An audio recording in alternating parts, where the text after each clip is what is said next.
Programa Visão Espírita. Apoio. América Chaves Seguros. Seguro é proteger sua vida e seu patrimônio. Precision Hospitalar. Distribuidora de medicamentos. E Livraria Espírita Verdade e Luz. Desde 1959, divulgando o espiritismo em Ribeirão Preto e região.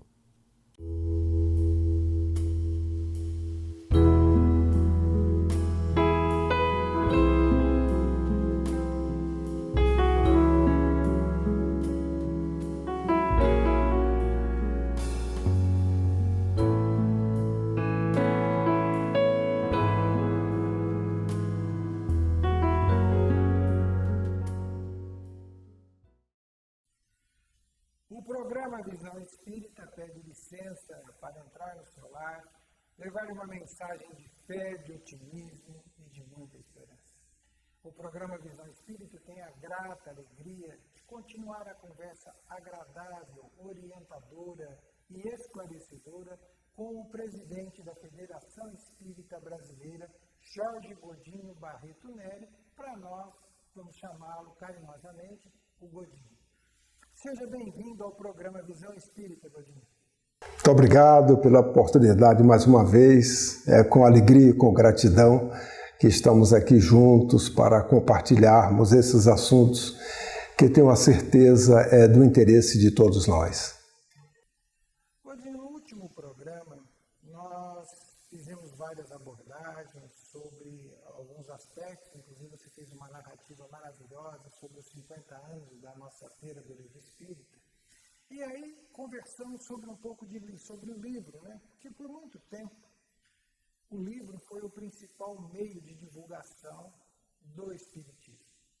E você já fez algumas considerações, mas eu gostaria que para nosso amigo telespectador, nossa amiga telespectadora, que você relembrasse quais são os outros meios de acesso aos conteúdos da FEB, a divulgação do Espiritismo que hoje estão sendo utilizados e trabalhados pela nossa Federação Espírita Brasileira. Muito bem. Hoje, o livro ele já tem outros meios que não seja o papel. Ele já chega ao nosso conhecimento para a leitura, para o estudo, a meditação, através do meio virtual, que são os e-books que estão aí à disposição.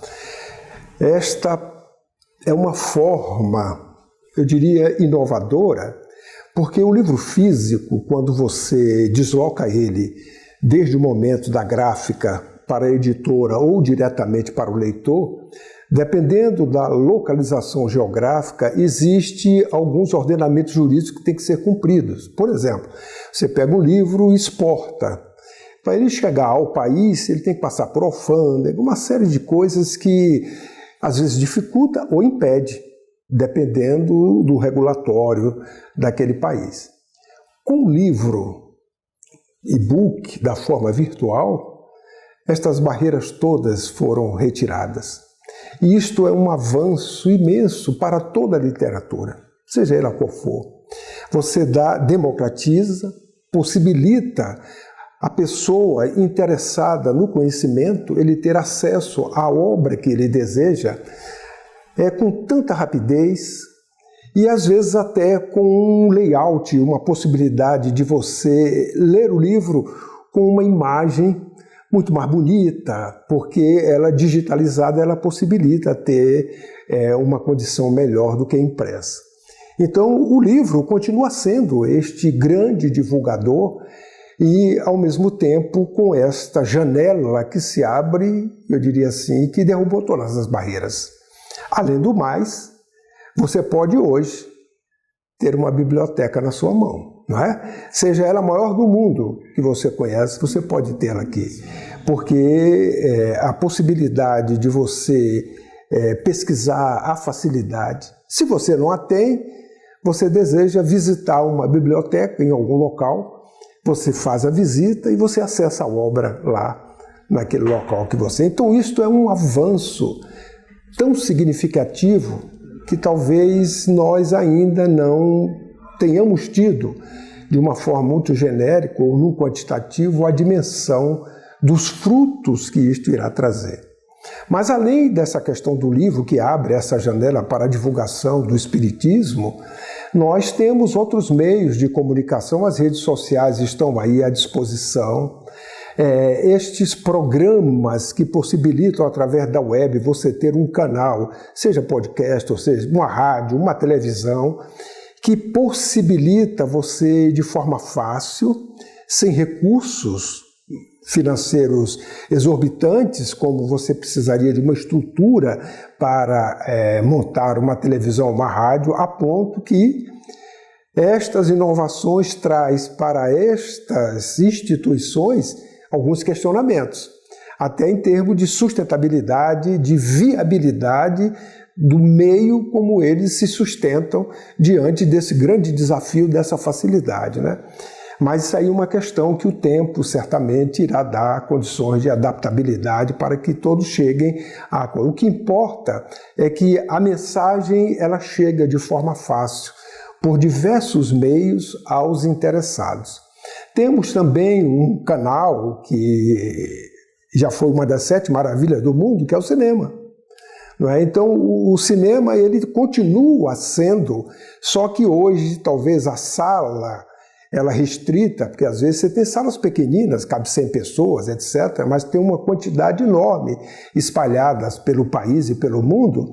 Você tem os streams, você tem os canais que você se utiliza e aonde também se adentra a esse novo nicho com a possibilidade de você levar essa mensagem. Então é um campo vasto para que nós possamos utilizar. E graças a Deus, o Movimento Espírita, a Federação Espírita Brasileira, tem se utilizado desses recursos de forma segura, sustentada, paulatina, porque às vezes é um nicho onde a experiência nos falta, mas a prudência não.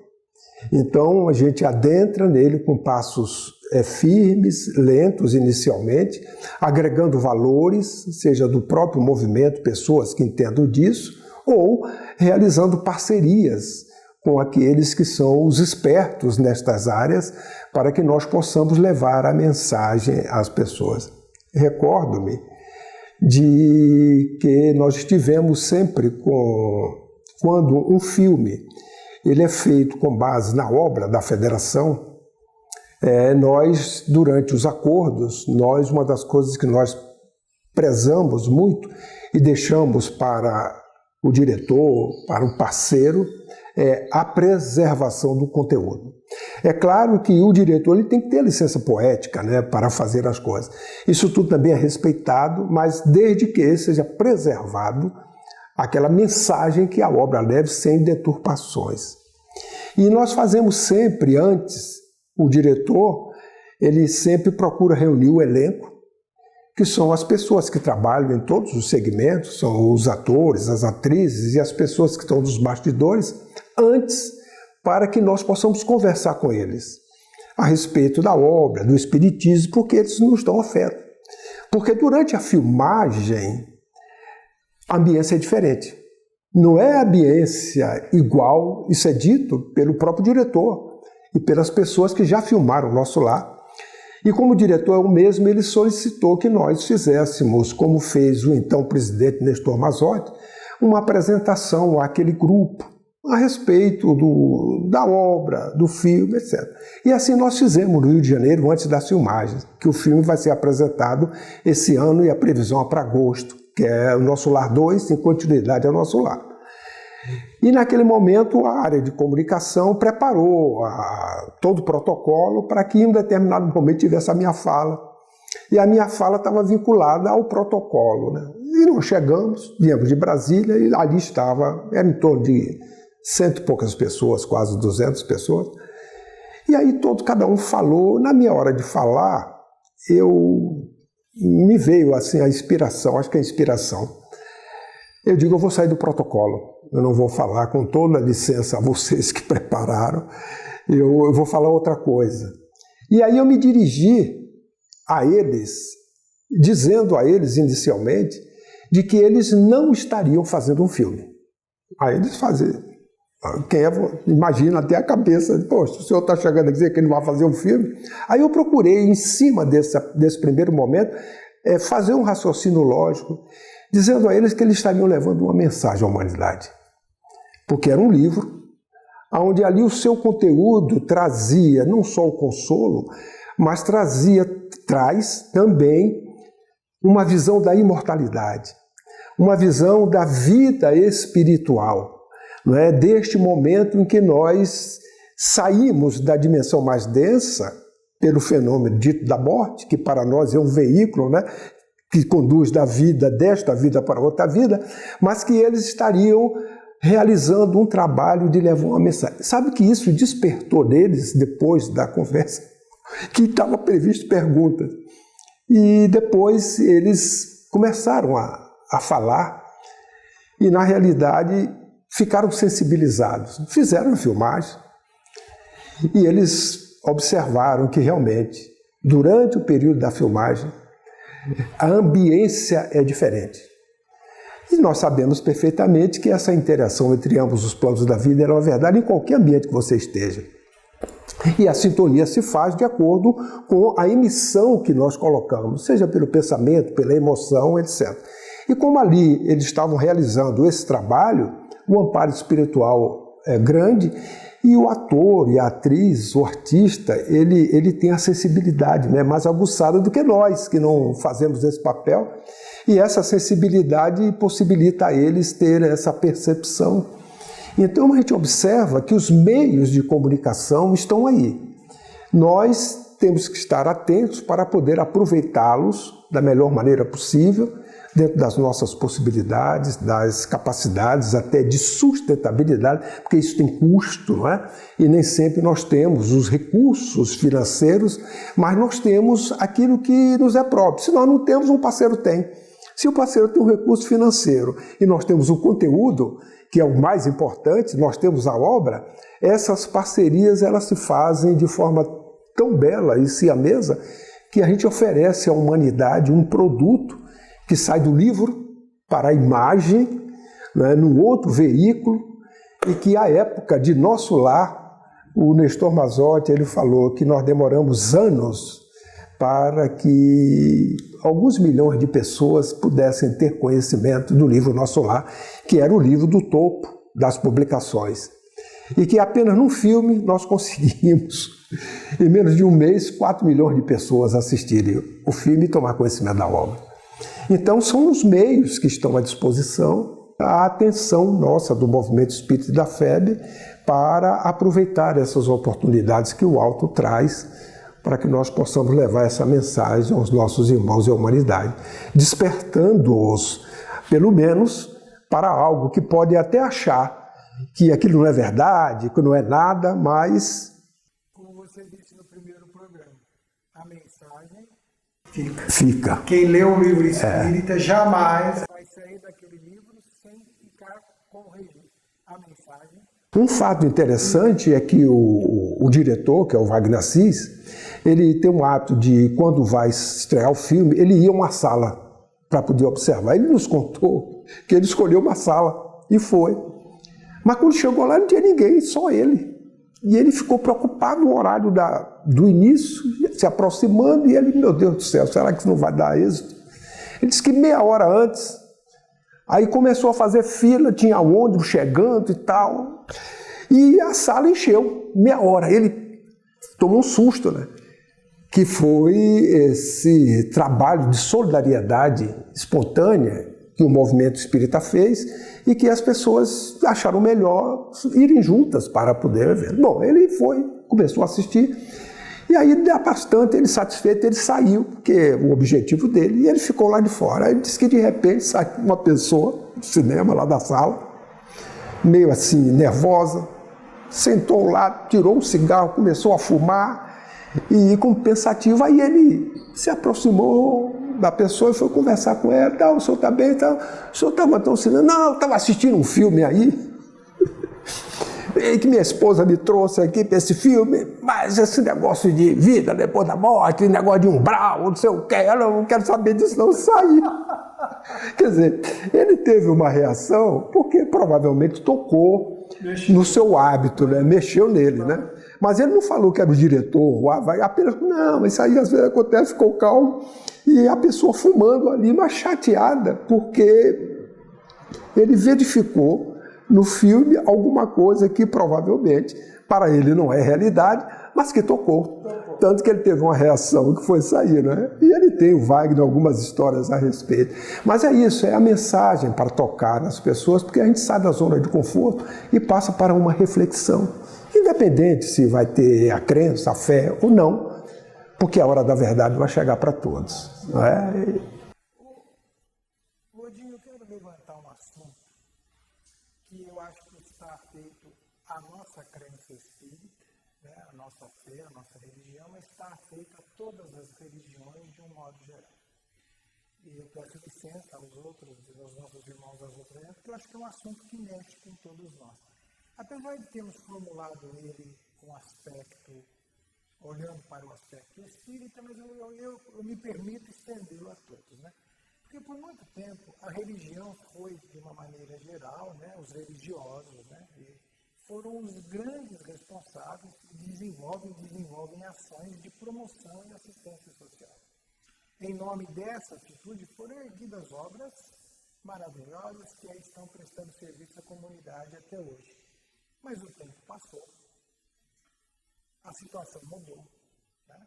E os tempos, ao passar, trouxeram todo um dinamismo, leis, orientações, normas, diretrizes, que promovem uma nova realidade. Agora, falando de nós, porque nós não temos a licença para falar dos outros, mas é uma questão que mexe com os outros também, né?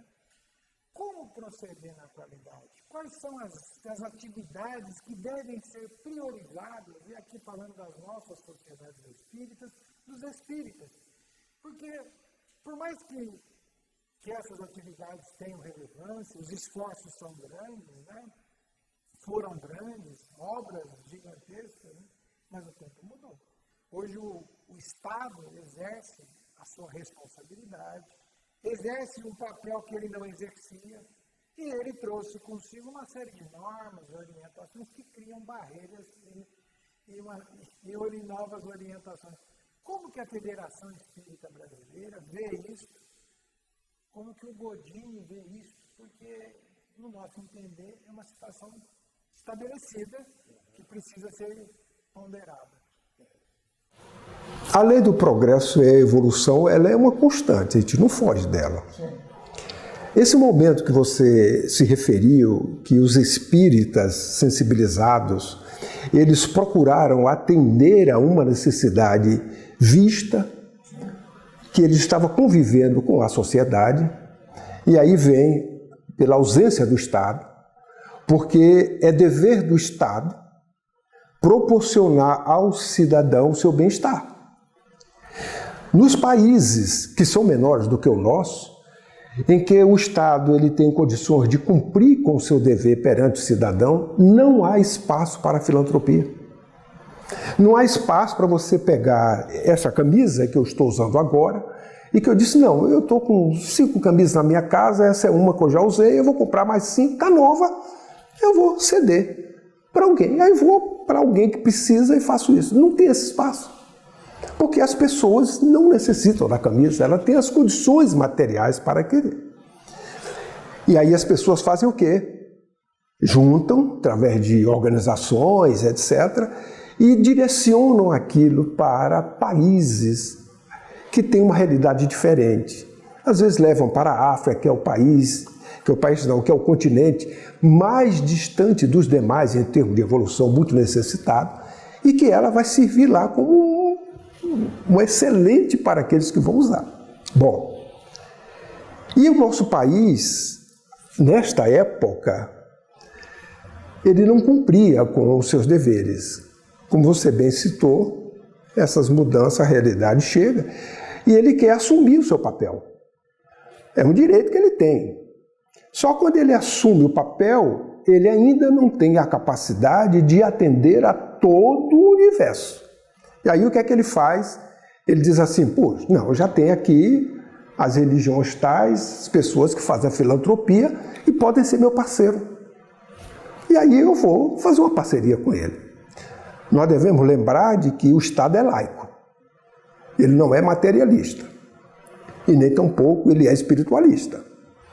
Mas, às vezes, na aplicação desta obrigação do Estado, as pessoas que estão vinculadas podem ter uma visão materialista ou podem ter uma visão espiritualista. E, a partir de então, na parceria com aquela organização que já estava praticando aquilo, e no nosso caso, sem imposição de permuta, eu te dou esta necessidade filantrópica que você precisa se alimentar. E eu vou te ajudar a te promover para que você possa encontrar as condições de não necessitar mais disso. Tudo bem, isso aqui é a parte material. Mas eu sou uma instituição que eu tenho um alimento espiritual e que eu estou aqui à disposição. Se você desejar conhecer, eu lhe ofereço também, mas não é em troca. Porque você pode chegar, não quero saber disso aqui não, mas a gente lhe oferece. É assim que nós nos comportamos. Nós não fazemos nenhuma permuta. Mas, diante da própria legislação que vai acontecendo, acontece fatos como esse, porque às vezes em algumas imposições, dizendo assim, olha, isso que você está fazendo aqui não pode estar na mesma instalação que você pratica a tua religião.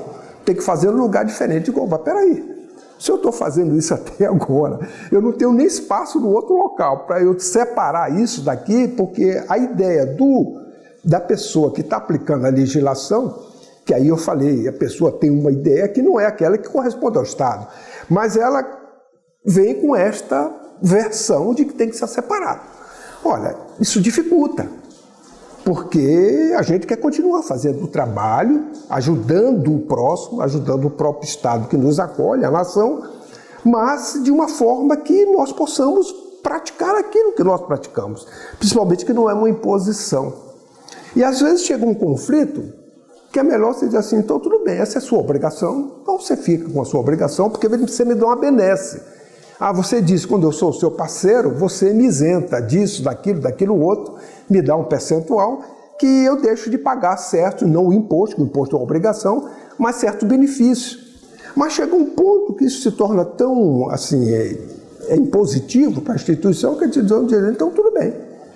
Eu não quero ser seu parceiro, eu vou continuar fazendo uma coisa como eu sempre fiz, que eu posso fazer isso sem a sua interferência. Bom, então isso causa certo...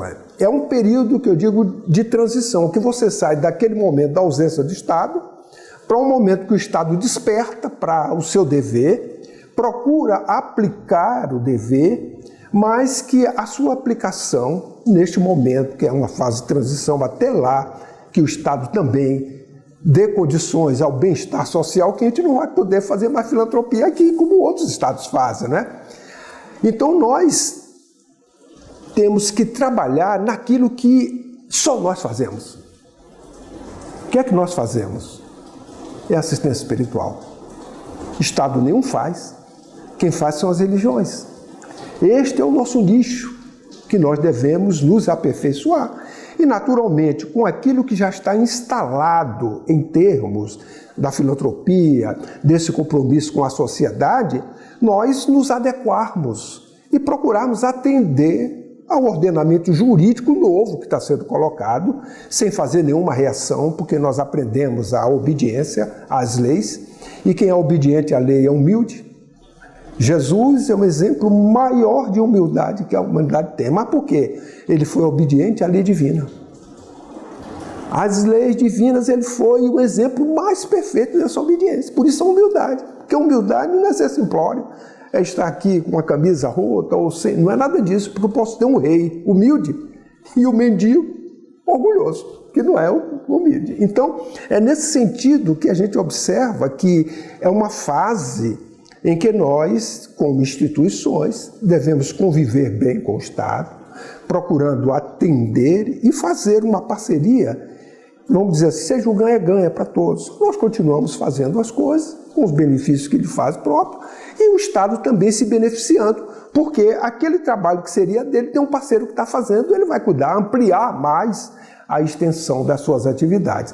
Então isso cabe a cada instituição, não é, que realiza isso, com esta visão que o Espiritismo nos traz de ter essa convivência com o Estado, fazendo a sua melhor opção diante do trabalho que realiza, das oportunidades que surgem, para que nós possamos ajudar o próprio país a cumprir com os seus cidadãos o seu dever, que é levar a todos o bem-estar social. Por falar em bem-estar social, você falou de assistência espiritual, me permita ler aqui um trecho do Evangelho, como nós conversamos, né? Que o espírita, ele lê o Evangelho segundo o Espiritismo e às vezes não bebe na fonte original dos textos do Evangelho. Kardec pensa comentários, como Emmanuel faz em toda a obra, que escreve, né? Mas o espírita, às vezes, por uma razão ou outra, não vai, né? Como eu vi com excelentes olhos, né? Uma opinião pessoal, o trabalho que o Haroldo fez, da tradução, porque nós espíritas precisamos também entender que a luz é para aprender, para estudar, não é para dizer que sabe, é para dizer que conhece. Mas eu vou ler aqui um trecho do Evangelho de João, né? Diz assim: e eu rogarei ao Pai, e ele vos dará outro Consolador, para que fique convosco para sempre. O Espírito de verdade, que o mundo não pode receber, porque não vê e nem o conhece, mas vós conheceis, porque habita convosco e estará em vós. Eu acho muito interessante esse em vós, né? Não vos deixarei órfãos, voltarei para vós. Isso está no Evangelho de João, capítulo 14, do versículo 16 e 18. E nós, espíritas, né, nos referendamos como o Consolador prometido. Por que, Odílio, nós fazemos isso? Muito bem.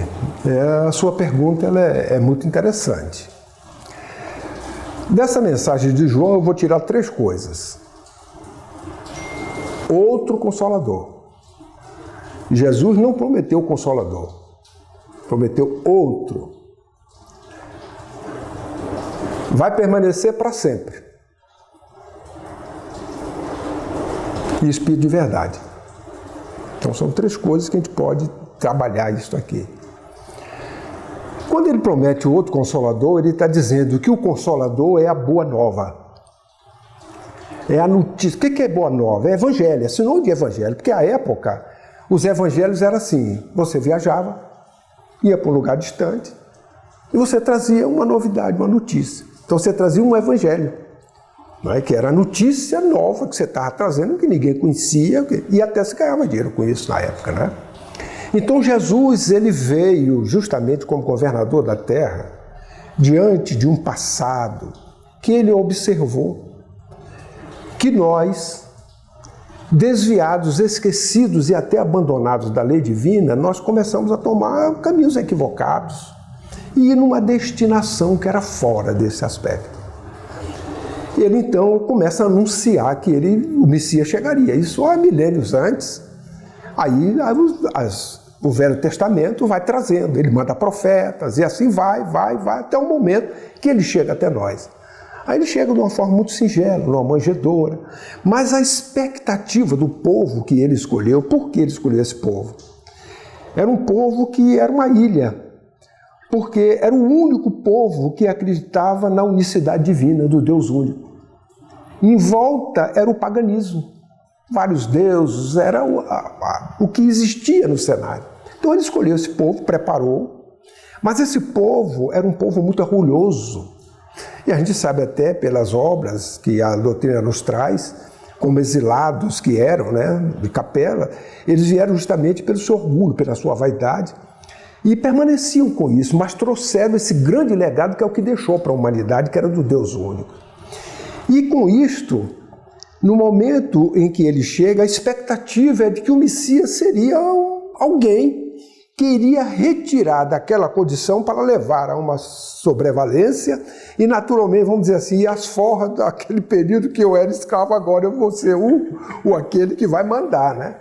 Mas Jesus se compromissou, não foi com os homens, nem com o povo, ele escolheu o povo, ele foi fiel ao Pai. Ele num compromisso de dizer assim: eu vou trazer uma verdade para que os homens conheçam. E que essa verdade, eu me lembro de Lázaro, lá no Evangelho segundo o Espiritismo, no item, a lei de amor. Quando ele diz assim que no início nós éramos extintos, avançado e corrompido, olha só o termo, avançado e corrompido, adquirimos sensação. Só depurado e instruído é que temos sentimento. E o ponto mais sublime do sentimento é o amor. E a doutrina do Cristo é este amor que resume toda a sua doutrina. Então observe, este amor não é um amor que nós convivemos aqui, que é sensual, é egoísta, é de posse, etc. Esse amor sublime é um ponto que nós, porque como espíritos em evolução, nós avançamos corrompidos. Então nós não temos rendimento. Nesse sentido, nós temos o quê? Uma sensação em transição para esse sentimento que um dia vai abrigar em nós esse amor puro que o Cristo trouxe. Então é isso que Jesus trouxe. Ora, quando Jesus trouxe isso aqui, ele veio trazer essa boa nova. Ele veio trazer o seu evangelho, que é justamente esta verdade, o amor, para que a humanidade jamais esquecesse pelos seus exemplos. Porque tudo que ele falou, ele fez. Bom, em função disto, o que é que acontece? Quando João diz que ele vai mandar o outro Consolador, o Consolador é o seu evangelho. Que os evangelistas registraram. Ou seja, ele já, como governador da terra, ele escolheu 4 jornalistas para poder escrever os seus atos. E aí? A posteriori. Exatamente. Então, deste aspecto, a doutrina espírita, que veio surgir a posteriori, ele disse, eu vou mandar um outro Consolador. Mas que Consolador? Que vai esclarecer tudo que à época ele não podia dizer. Por quê? Haveria necessidade da ciência evoluir para secundar as informações que ele contou as verdades para crianças, nós, espíritos em evolução, através de parábolas, de alegorias, contos históricos, para a gente poder entender aquele processo naquele linguajar, mas palavras de vida eterna que duraria por todo sempre. E que, com o passar do tempo, o espírito da letra que ia evidenciar, mas com o auxílio da ciência. Bom, então ele disse, vou mandar um outro Consolador. Então esse Consolador tem que explicar. Aí o outro ponto, vai ficar por todo sempre. Aí eu digo, puxa, nesse povo tem uma primeira revelação que é Moisés. Uma pessoa. Nasceu, viveu, não está entre nós. A única coisa que ficou dele não era dele. Os 10 mandamentos que veio do alto, através de uma escrita direta. A segunda revelação é o próprio Cristo. Esteve entre nós, cumpriu o seu papel, retornou à pátria espiritual. O que é que ficou do Cristo? A doutrina. Que ele começou sozinho, 2000 anos depois, nós estamos em cima dela. Você está acabando de ler, apesar de copista, de todas essas coisas que existiram, ela aí permanece. Ora, então ele diz assim, vai ficar por todo sempre. O outro Consolador não pode ser uma pessoa. A lógica nos diz, porque senão essa pessoa não vai ficar por todo sempre, como não ficou a primeira revelação nem a segunda. Mas a segunda deixou algo que fica por todo sempre. O que é que este algo precisava? Ele precisa ser esclarecido. Ele precisa ser entendido. E o que é que os espíritos que revelaram a doutrina espírita disseram? Porque o espiritismo não traz nada diferente do que o Jesus trouxe. O espiritismo ele vem esclarecer. Porque Jesus lá, quando se referiu aos pastores, ele disse que era a porta. Que os pastores teriam que entrar. Vem Kardec e diz assim, o espiritismo é a chave fácil para o entendimento do Cristo, do seu evangelho, da sua boa nova. E como doutrina, ela vai permanecer. Mas só que ela não vai permanecer. Ela já permanece, porque é a doutrina do Cristo que está sendo agora atualizada, revivida, não é? Atualizada não no sentido de mudança do seu conteúdo, mas atualizada para o contexto do século que nós estamos vivendo 2000 anos depois, onde vem o esclarecimento, onde vem o entendimento. Então, quando você observa a doutrina espírita e no Evangelho segundo o Espiritismo, que Kardec sabiamente escolheu o único ponto, que é o ponto que não tem discórdia, não tem nenhuma dificuldade, porque ninguém briga sobre esse ponto, ninguém discorda dele, ninguém conflita, que é o ensino moral. Porque Kardec mesmo diz que no Evangelho nós tem 5 matérias que você pode dividir o Evangelho de Jesus. Os atos comuns da vida do Cristo, as predições, os milagres e as palavras que a igreja tomou para fundamentar os seus dogmas. São os 4. O 5º é o ensino moral. Esses 4 aqui é objeto de discussão até hoje e talvez dure até por muito tempo. Kardec escolheu o quê? O ensino moral. E é o ensino moral que vem no Evangelho segundo o Espiritismo. É onde ele foca a vida futura. E ali vem o advento do Espírito de verdade, que foram os Espíritos que trouxeram esta palavra. Não é invenção do Espiritismo. Aí quando você pega João, aí você pega esses 3 aspectos, Espíritos de verdade, vai permanecer por todo sempre. E o outro Consolador, você converge isto para esta doutrina que está cumprindo essas coisas. Então é por isso que nós criamos esta convicção, e realmente é, porque nos consola, nos esclarece, pega tudo que Jesus trouxe e revive, por isso que o Espiritismo é o Evangelho redivivo, não é? É o Evangelho ressuscitado.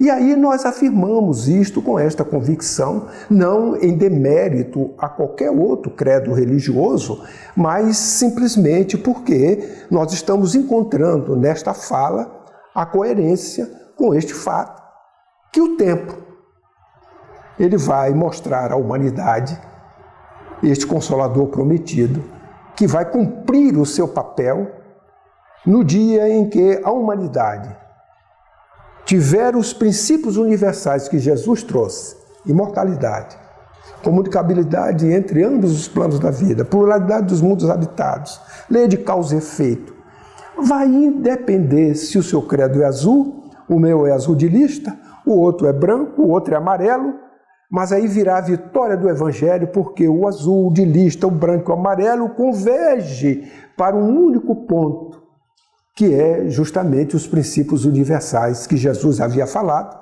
que a doutrina esclareceu e que ela, quando isso acontecer, ela cumpre o papel dela, aí será a vitória do Evangelho. A vitória do Consolador, não do outro Consolador, que é um intermediário para chegar a esse ponto de culminância. Então eu vejo desta forma esta representação que nos coloca o evangelista João, e que nos dias de hoje a gente conta coerência com esse raciocínio lógico que nos conduz a afirmar que o outro Consolador já está entre nós.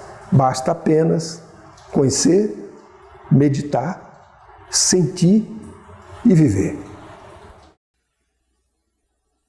Jorge Godinho Barreto Neto, que esclarecimentos valiosos para nós espíritas e para todos os nossos irmãos de fé. Te agradecemos por estar aqui, por participar da comemoração dos 50 anos da nossa Feira do Livro Espírita de Ribeirão Preto. Pedimos que você deixe para o nosso amigo telespectador, para a nossa amiga telespectadora, sua mensagem final. Muito obrigado a todos e a todas. Primeiro, a nossa gratidão pela audiência que nos concede. E segundo, se eu posso deixar alguma mensagem, eu diria que façamos do Evangelho de Jesus o nosso roteiro.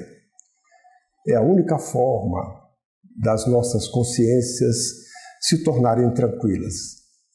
Para que isto aconteça, temos que ter uma estratégia, a ausência do mal.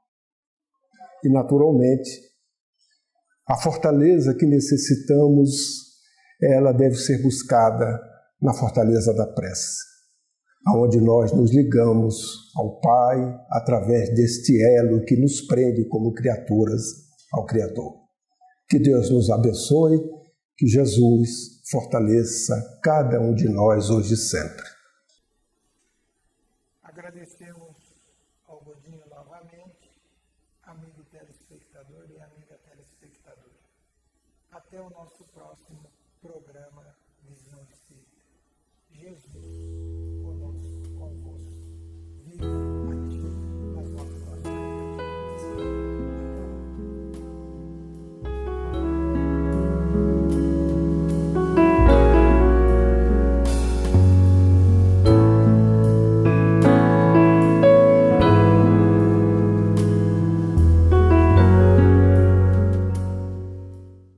Programa Visão Espírita. Apoio. América Chaves Seguros. Seguro é proteger sua vida e seu patrimônio. Precision Hospitalar. Distribuidora de medicamentos. E Livraria Espírita Verdade e Luz. Desde 1959, divulgando o espiritismo em Ribeirão Preto e região.